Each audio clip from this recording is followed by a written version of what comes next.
പറ്റില്ല. അതുകൊണ്ട് ആരെങ്കിലുമൊക്കെ എന്നെ സഹായിച്ചാൽ വളരെ ദൈവം തമ്പുരാന്റെ മുമ്പിൽ നമുക്കൊരു ഇതുണ്ട്. നമുക്ക് ജീവിക്കാൻ വേണ്ടിയാ. അല്ലാതെ ഞങ്ങൾക്ക് മക്കളില്ല. ഞാനും എൻ്റെ ഭാര്യയും മാത്രമേ ഉള്ളൂ.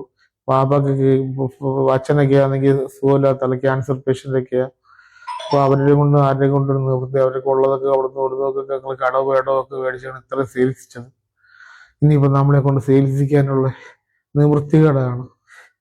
അതാണ് ഇങ്ങനെ നമ്മൾ നാട്ടുകാരുടെ നിങ്ങളുടെ നല്ല നല്ല മനുഷ്യരുടെ എല്ലാ മനുഷ്യരുടെയും നമ്മൾ സഹായം തേടുന്നു.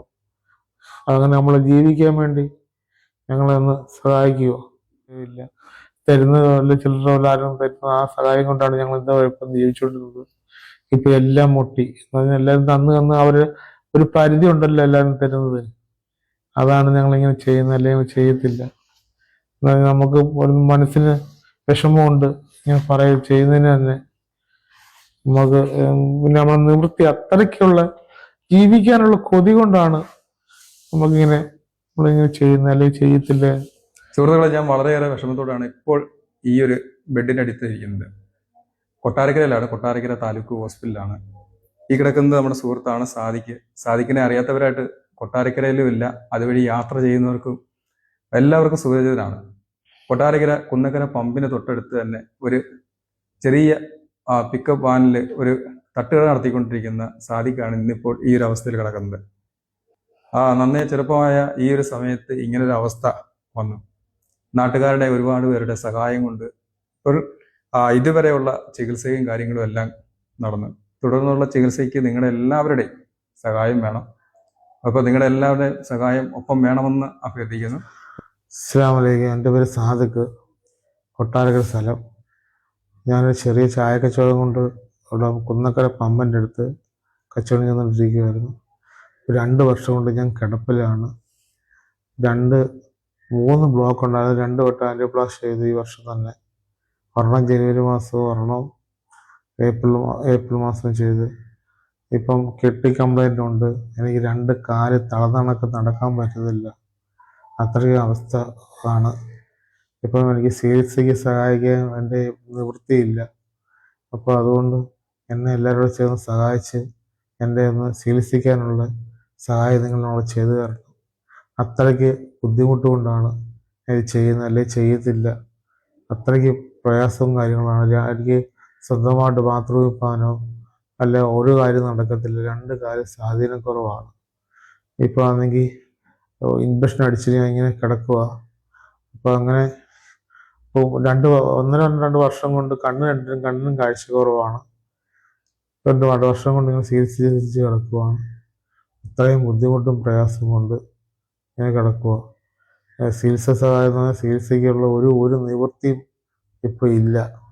കച്ചവടത്തിൽ ഞാനും എൻ്റെ വൈഫോടെ പോയാലും ചെയ്തുകൊണ്ടിരുന്നത്. ഇപ്പോൾ ഇടയ്ക്ക് ഞാൻ പോവായിരുന്നു, വൈഫും ഒരു ആളോട് ചെയ്തുകൊണ്ടിരുന്നത്. ഇപ്പോൾ അവർക്ക് ഞാനിപ്പോൾ ഒരു കിടപ്പായതുകൊണ്ട് പോകാനുള്ള ഇതില്ല. പിന്നെ അങ്ങനെയുള്ള കാര്യങ്ങൾ കൊണ്ട് ഇങ്ങനെ ബുദ്ധിമുട്ട് കൊണ്ട് നമ്മളിങ്ങനെ കിടക്കുക. ഹോസ്പിറ്റലിലാണ് ഇപ്പോൾ ഞാൻ ട്രീറ്റ്മെൻറ്റ്. കിഡ്നി കംപ്ലൈൻറ്റ്, ഡയാലിസിൻ്റെ വക്ക് എത്തി നിൽക്കുകയാണ്. അപ്പോൾ ചെയ്യാൻ നമ്മുടെ ചികിത്സയ്ക്കുള്ള സഹായം നമ്മളെ ഇല്ല. അതുപോലെ തന്നെ എല്ലാം കൊണ്ടും നമ്മളിങ്ങനെ നിവൃത്തികേട് ആണ്. പിന്നെ 2 കാല് സ്വാധീനം ഒട്ടും ഇല്ല, നടക്കാൻ ഒട്ടും പറ്റൂല. അങ്ങനെയുള്ള ഒരേ ബുദ്ധിമുട്ട് കൊണ്ടാണ് ഇത് ചെയ്യുന്നത്, അല്ലെങ്കിൽ ചെയ്യത്തില്ല. നമ്മൾ അത്രയ്ക്ക് നമുക്ക് പറ്റാത്തത് കൊണ്ടാണ്. ചികിത്സയ്ക്ക് ഒരുപാട് പൈസ വേണമെന്നാണ് പറയുന്നത്. എന്ന് വെച്ചാൽ ചികിത്സ ട്രീറ്റ്മെൻറ്റ് ഇപ്പോൾ തുടങ്ങിയേക്കുവാണ്. 2 വർഷം കൊണ്ട് ഞാനിങ്ങനെ ഒരു കിടക്കുക. ഞാൻ മെഡിക്കൽ കോളേജിലായിരുന്നു ആൻജിയോപ്ലാസ്റ്റി ചെയ്ത് ഇപ്പം കിഡ്നിക്കാണെങ്കിൽ വേരിയേഷൻ കൂടി.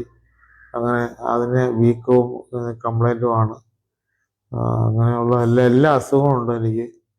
കൊളസ്ട്രോള്, തൈറോയ്ഡ് എല്ലാം പറയാൻ പറ്റുന്ന അസുഖങ്ങളെല്ലാം അതിനകത്തുണ്ട് ഇപ്പോൾ. അങ്ങനെയുള്ള കാര്യങ്ങളാണ്. തുടക്കം എന്ന് പറഞ്ഞാൽ 2 കണ്ണിന് മങ്ങൽ വന്നപ്പോൾ ഞാനിവിടെ കൊണ്ട് കാണിച്ചപ്പോൾ പറഞ്ഞു എവിടെയെങ്കിലും വേറെ ദൂര സ്ഥലത്ത് എവിടെയെങ്കിലും കൊണ്ടുപോകാൻ പറഞ്ഞു. അങ്ങനെ ഞാൻ തിരുനെൽവേലിയിൽ പോയി അരവിന്ദിൽ കാണിച്ചു. അങ്ങനെ അരവന്തി കാണിച്ചു കൊടുത്തപ്പോൾ ലേസർ അടിച്ചു. 5 ലേസർ അടിച്ചു 2 കണ്ണിലൂടെ. ലേസർ അടിച്ച് കഴിഞ്ഞപ്പോൾ കാണാൻ പ്രഷർ കുറയാത്തതുകൊണ്ട് അവർക്ക് സംശയം കൊണ്ട് എനിക്ക് ടെസ്റ്റ് എഴുതി തന്നു. എല്ലാ ടെസ്റ്റും എഴുതി തന്ന് ഇവിടെ വന്ന് ലാബിൽ വന്ന് ടെസ്റ്റ് ചെയ്ത് നോക്കിയപ്പോൾ കാണാം കിഡ്നിക്ക് കംപ്ലൈൻറ്റ്, മൂത്രത്തിൽ കൂടെ പ്രോട്ടീൻ പോകുന്നു. അപ്പോൾ എല്ലാം കൊണ്ടും ഇതാണ്. ബ്ലഡില്ല, ശരീരത്തിൽ ബ്ലഡില്ല, ഒന്നുമില്ല. അങ്ങനെ ചികിത്സ ചെയ്ത് അങ്ങനെ നടന്ന് ഹാർട്ട് NSC കൊണ്ട് കാണിച്ചു ആദ്യം. അങ്ങനെ കാണിച്ച് ഞാൻ അത് ആ ട്രീറ്റ്മെൻറ്റൊക്കെ ചെയ്ത് ഇങ്ങനെ വന്നപ്പോൾ എനിക്കൊരു ശരീരം വല്ലാതെ ഞാനങ്ങനെ താലൂക്ക് ഹോസ്പിറ്റലിൽ വന്നപ്പോൾ കാണാം, നോക്കിയപ്പോൾ കാണാം അറ്റാക്കാണ്. അങ്ങനെ മെഡിക്കൽ കോളേജിൽ കൊണ്ടുപോയി. മെഡിക്കൽ കോളേജ് 7 വട്ടം കൊണ്ടുപോയി കിടന്നപ്പോൾ ട്രീറ്റ്മെൻറ്റ് ചെയ്ത് വന്നപ്പോൾ ഞാൻ രാത്രി തളർന്നങ്ങ് വീണു. തളർന്ന് വീണ് 2 കാലിന് സ്വാധീനം അങ്ങ് നഷ്ടപ്പെട്ടു. ഷോക്കൊന്നും അല്ലാതങ്ങ് ഷുഗറിനെ കൊണ്ട് 2 കാലും അങ്ങ് തളർന്ന് കഴിഞ്ഞിട്ട് കാണാം. അന്നേരം കാണാം ഹോസ്പിറ്റലിൽ കൊണ്ടുപോയപ്പോൾ അവർ പറഞ്ഞത് ഷോക്ക് വന്നതല്ല, അല്ലാതെ ഷുഗറിനെ കൊണ്ടാണ്, ബ്ലഡ് ഓട്ടം കുറവാകൊണ്ടാണ്. അങ്ങനെ വന്നപ്പോൾ കാണാം പിന്നെ അറ്റാക്കിൻ്റെ ബ്ലോക്ക് ടെസ്റ്റ് ചെയ്ത് നോക്കിയപ്പോൾ കാണാം 3 ബ്ലോക്കുണ്ട്. ഹാർട്ടിലേക്കുള്ള വാൽവിലേക്കുള്ള ഇതില്ലായിരുന്നു, പമ്പിങ് ഇല്ലാതായപ്പോൾ കാണാം. അത് പിന്നെ ചെയ്തപ്പോൾ കാണാം കിഡ്നിക്കടെ ഫംഗ്ഷൻ 6.6 വന്നു. 6.6 വന്നപ്പം ചെയ്യാൻ പറ്റാതെ എന്ന് പറഞ്ഞാൽ 1 ബ്ലോക്ക് എടുക്കാൻ പറ്റുള്ളൂ ജനുവരി മാസം ഈ വർഷം 2025. അങ്ങനെ ആ ശ്വാസം മുട്ടൽ പിന്നെയും കൂടിയപ്പോൾ പിന്നെ പോയി. ഏപ്രിൽ മാസം വീണ്ടും അടുത്ത ചെയ്തു. അന്നേരപ്പോഴും കിഡ്നി കംപ്ലൈൻറ്റ് കൂടി നിൽക്കുക, എല്ലാം കൂടി നിൽക്കുക. അങ്ങനെയാണ് ഇപ്പം ഞാൻ അങ്ങനെ കാലിലൊരു മുറിവ് വന്നു. ആ മുറിവ് കൊണ്ട് തട്ടി എണ്ണ ചെയ്തൊരു മുറിവ് വന്നു. ആ മുറിവ് അത് പഴുത്തു. ഇപ്പം പ്രശ്നമായ അത് തോണ്ടി എല്ലാം ഇപ്പോൾ സർജൻ പോലെ സർജറി ചെയ്ത് വെച്ചേക്കുക. അപ്പം അതിങ്ങനെ ഞാൻ ട്രീറ്റ്മെൻറ്റിൽ ഇങ്ങനെ കിടക്കുവാണ്. ഇപ്പോൾ 1.5 വർഷം കൊണ്ട് ഞാൻ ട്രീറ്റ്മെൻറ്റും കാര്യങ്ങളായിട്ട് കിടക്കുക. അപ്പം നിവൃത്തി എന്ന് പറഞ്ഞാൽ ഇനിയിപ്പം ഇല്ല. ഓരോരുത്തർ വല്ലതും തന്ന് സഹായിച്ച് ഇത്രയൊക്കെ ചെയ്ത് ഇനിയിപ്പോൾ ഒരു ഇതും ഇല്ലാതെ പോകാനുള്ള കൊട്ടാരക്കര ഗുരുമുറ്റം പുലൻപിയോ കൊട്ടാരക്കര അവിടെ താമസിക്കുന്നത്, കോളേജിൻ്റെ അടുത്ത് താമസിച്ചുകൊണ്ടിരിക്കുന്നത്. അവിടെ നിന്ന് ഇപ്പം ഞാൻ മാറി, പൈസയൊന്നും ഇല്ലാതെ ഞങ്ങൾ വീടും വസ്തുവൊക്കെ വിറ്റക്കെട്ടൊക്കെ മാറി. അവിടെ നിന്ന് മാറി ഞങ്ങൾ വേറെ അടുത്ത് താമസിക്കുകയാണ്. ഇപ്പോൾ അവണൂർ എന്ന് പറയും മാമൂട് താമസിക്കുക, കിടക്കുക, അങ്ങനെ നിൽക്കുകയാണ്. വേറെ വരുമാനം നമുക്ക് ഒന്നുമില്ല. ആ ചെറിയ ചായക്കടയും കൊണ്ട്, ചായക്കട എന്ന് പറഞ്ഞാൽ ഉരുപ്പ് കട, നമ്മുടെ കൊട്ടാരക്കരയിൽ നിന്ന് അടൂപ്പ റോഡിലിട്ട കുന്നക്കര പമ്പിൻ്റെ അടുത്താണ് നമ്മുടെ കട. ചെറിയ ചായക്കട, അല്ല വലിയ കടയൊന്നും അല്ല. അങ്ങനെ നമ്മൾ ജീവിച്ചുകൊണ്ടിരുന്നത്. ഇപ്പം കടയിൽ തുറക്കാൻ പറ്റൂല, ഒന്നും പറ്റത്തില്ല. അങ്ങനെയുള്ള കാര്യങ്ങൾ കൊണ്ടാണ് ഇങ്ങനെ നമ്മൾ നിൽക്കുന്നത്. നിങ്ങളെല്ലാവരുടെ സഹായം ഉണ്ടെങ്കിൽ നമ്മളൊന്ന് ജീവിച്ചു പോകും. അതിനു വേണ്ടിയാണ് നമ്മൾ ഇത് ചെയ്യുന്നത്. എങ്ങനെയെങ്കിലും നമ്മളത് രക്ഷപ്പെടുത്താമെങ്കിൽ എല്ലാവരുടെ മനസ്സുകൊണ്ട് നമ്മളത് രക്ഷപ്പെടുത്തണം. അതാണ് നമ്മൾ ഇങ്ങനെ ചെയ്യുന്നത്. അല്ലെ നമ്മൾ ചെയ്യത്തില്ല. അസ്സലാമലൈക്കും. എൻ്റെ ഭർത്താവ് സാധിക്കിന് വേണ്ടി സഹായം ചോദിക്കുകയാണ്. എൻ്റെ ഭർത്താവ് സുഖമില്ലാതെ 2 വർഷം കൊണ്ട് കിടപ്പിലാണ്. ഞങ്ങൾക്ക് ചെറിയൊരു ചായക്കടയായിരുന്നു. അവിടുത്തെ വരുമാനം കൊണ്ട് ജീവിച്ചു പോകാൻ 2 വർഷം കൊണ്ട് ആശുപത്രികളിലെല്ലാം കയറി ഇറങ്ങുന്നുണ്ട്. ഞങ്ങളിപ്പോൾ ഇത്തിരി കഷ്ടത്തിലാണ്. ഞങ്ങൾക്ക് ഒരു നേരത്തേക്ക് എനിക്ക് ഇഞ്ചക്ഷൻ എടുക്കണം. 800 ചില്ലും എൻ്റെ ഇഞ്ചക്ഷന് റേറ്റാണ്. ഇപ്പം അങ്ങനെ എടുത്തുകൊണ്ടിരിക്കുക. ഇപ്പം നമ്മൾ നാട്ടുകാരുടെ സഹായവും അതിൽ തന്ന സഹായത്തിന് നമ്മളിങ്ങനെ ചെയ്തുകൊണ്ടിരിക്കുകയാണ്. ഇനിയിപ്പം നമ്മൾ നിവൃത്തിയില്ല. അപ്പം അതുകൊണ്ടാണ് ഞങ്ങളാണ്ട് ഈ ചികിത്സിക്കുന്ന കാർഡുകളാണ് മൊത്തം. ഇത് മൊത്തം പിന്നെയും ഓരോ ചികിത്സകളും കാര്യങ്ങളും എല്ലാം ഉണ്ട്.